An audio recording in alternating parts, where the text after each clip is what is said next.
கூட்ட வந்த அர்ஜுன்? இங்க பாத்தியா, நாம என் பிறந்த நாள் அன்னைக்கு வச்ச செடி.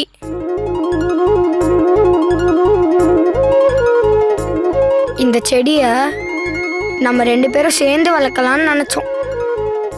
ஆனா இப்போ என்னால அது முடியாது.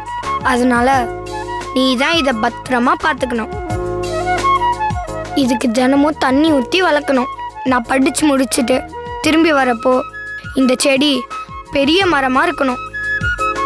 அதுக்கு கீழே உட்காந்துக்கிட்டு இத்தனை வருஷத்துல நடந்த கதை எல்லாத்தையும் நாம பேசணும். சரியா? சரி அர்ஜுன், கண்டிப்பா. அப்புறம் நான் உனக்கு ஒரு gift கொடுக்கணும். என்ன அர்ஜுன்?